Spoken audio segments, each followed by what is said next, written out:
L'idée, c'était de créer une photographie et de mettre en scène un objet pour créer une image fictionnelle. Du coup, ils ont pu proposer différentes solutions en travaillant le point de vue, le cadrage, la comparaison des éléments, donc l'échelle, et puis l'espace réel.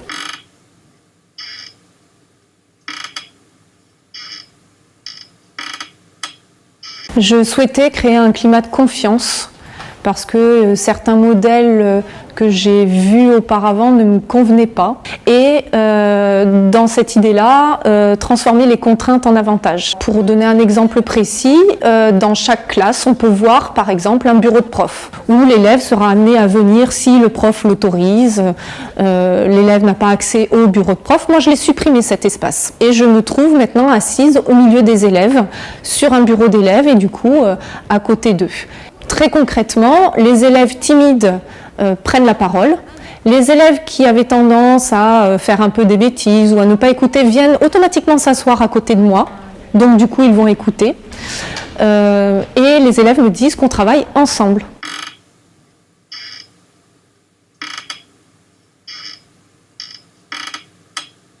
Oui, tout à fait. Ils disent ne pas avoir l'impression de travailler. Donc ils ont confiance et du coup ils ont du plaisir à travailler et donc du plaisir à apprendre.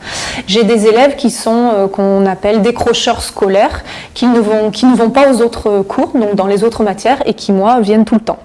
Parce qu'ils vont retrouver ce plaisir d'apprendre, ils vont être en confiance. Et donc du coup après petit à petit on peut les raccrocher aussi aux autres matières.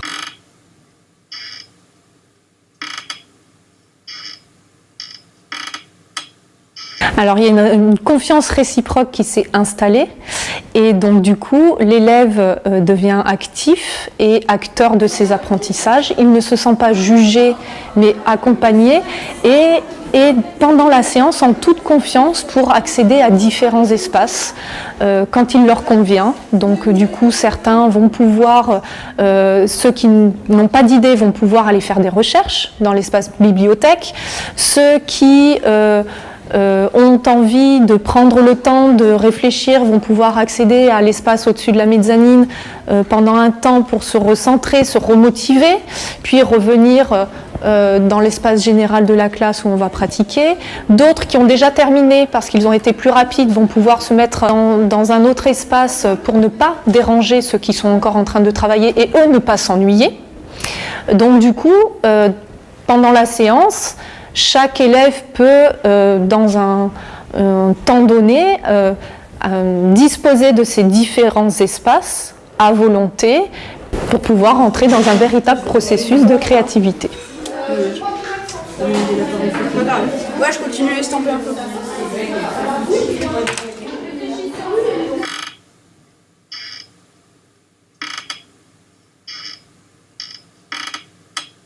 De par les élèves qui me disent prendre du plaisir à apprendre et qui me demandent pourquoi mes collègues ne font pas la même chose, j'ai des retours de collègues effectivement qui sont curieux, qui viennent observer aussi parfois. Ça fait 3 ans que je travaille dessus et les collègues se posent donc beaucoup de questions, notamment avec cette réforme qui est mise en place, ce qui nous mène à expérimenter, à avoir une pédagogie différente, surtout qu'ici nous sommes en établissement REP et qui a un besoin vraiment des élèves de se sentir accompagnés.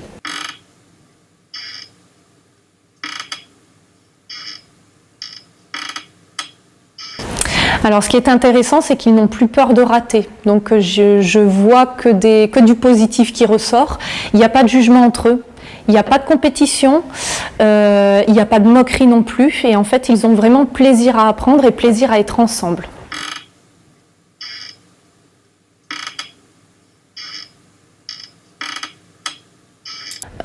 Le fait de collaborer en équipe, de partager, et même dans différentes équipes, ils vont voir les autres aussi pour partager des idées. Le savoir-être, la démarche d'expérimentation, voilà, ils sont en autonomie, ils vont expérimenter, ils vont chercher des solutions et donc justement trouver des solutions personnelles par rapport à ma demande de départ.